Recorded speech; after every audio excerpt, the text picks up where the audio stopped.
ഇന്ന് ശനിയാഴ്ച ആയതുകൊണ്ടേ സ്കൂളുകൾക്കൊക്കെ അവധിയാണ്. പക്ഷേ പാറുക്കുട്ടിയുടെ സ്കൂളിന് അവധിയല്ല കേട്ടോ.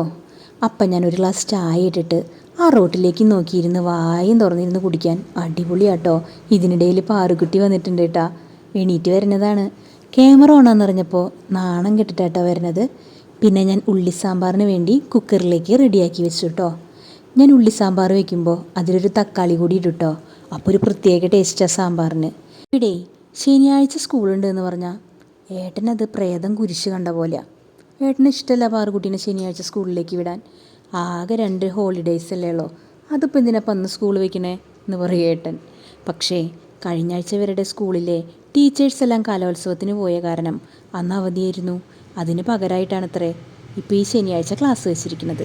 അപ്പോൾ നമ്മുടെ ഉള്ളി സാമ്പാർ ഇവിടെ റെഡി ആയിട്ടുണ്ട്. പിന്നെ ഇന്ന് ബ്രേക്ക്ഫാസ്റ്റിന് ചേച്ചിയുടെ മകനും കൂടി ഉണ്ടായിരുന്നു കേട്ടോ. അപ്പോൾ ഞാനും പാറും കൂടി അതൊക്കെ മേശയിലേക്ക് എടുത്തു വെച്ചു. ഇപ്പോൾ ഇതേ ബ്രേക്ക്ഫാസ്റ്റൊക്കെ കഴിച്ച് ഏട്ടനും ചേച്ചിയുടെ മോനും ഇറങ്ങിട്ടോ. പാറുക്കുട്ടിയാണ് ഗേറ്റ് അടയ്ക്കാൻ പോവുക. തുള്ളി കളിച്ച് വരുന്നുണ്ട്. പിന്നെ ഞങ്ങൾ വന്ന് ചീരത്തോരൻ വെച്ചു കേട്ടോ. ചീരത്തോരൻ വെച്ചപ്പോൾ പാറുക്കുട്ടിയുടെ എനക്കൊന്നും കേൾക്കാനില്ല. അപ്പം ഞാൻ അകത്തേക്ക് പോയി നോക്കിയപ്പോഴല്ലേ കുഞ്ചിയമ്മയും 5 മക്കളുമാണത്രേ.